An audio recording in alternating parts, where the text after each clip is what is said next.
his thread on Twitter on our Twitter page, but it's basically left us at the stage now where we are being told that we can make the profit from a match day, but we're not being told what the costs are, which means we can't project how much money we're going to raise over the next couple of months, and obviously we have contracts that we need to fulfil for players, so that's why we've started fundraising essentially to try and cover some of that potential loss. Okay, Rav, how crucial or critical is it then at this stage? Are we talking weeks without more money, or how far can we go?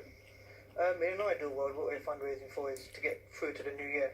Okay. We're confident that the reach that we've had so far with the fundraising is at a point now that if it can continue, we as a club will continue.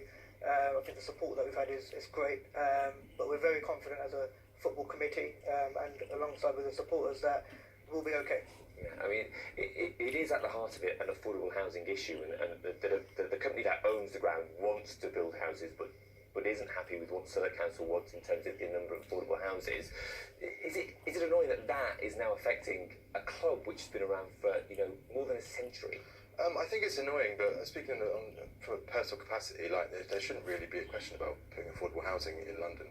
It should just be the given. I don't know why, personally, that hasn't been brought up before, that the provision wasn't there originally. So I think you'll find that a lot of supporters find the frustration that there wasn't enough social housing put in the first place. That I think has been the big issue, and it has now threatened, the future of a club that's been around for 125 years. What's it like in terms of the atmosphere in the changing rooms? How is it affecting the players? I think rightfully it is affecting, isn't it, Rav? I think it is. I think at the same time the manager's doing everything he can to ensure that the most important thing that they think about when they cross the white line is the 3 points. That is, from the football perspective, the most important thing. But you can't shy away from the situation that the club are in.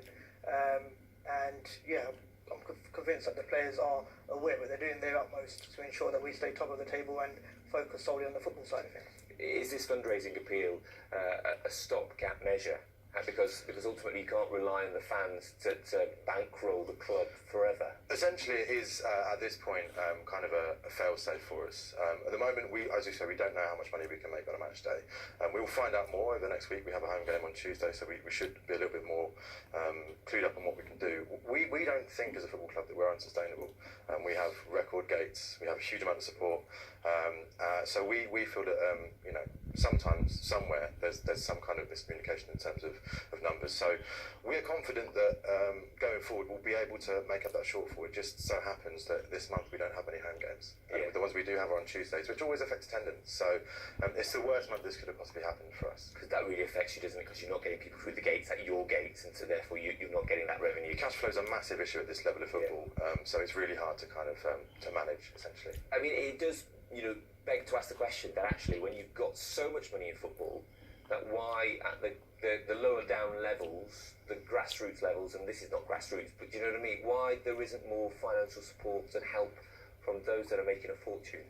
It would be nice, but at the end of the day it's our problem and we'll try and fix it, I suppose. Well, if people are watching and they are keen to be involved, what's the best way for them to do so?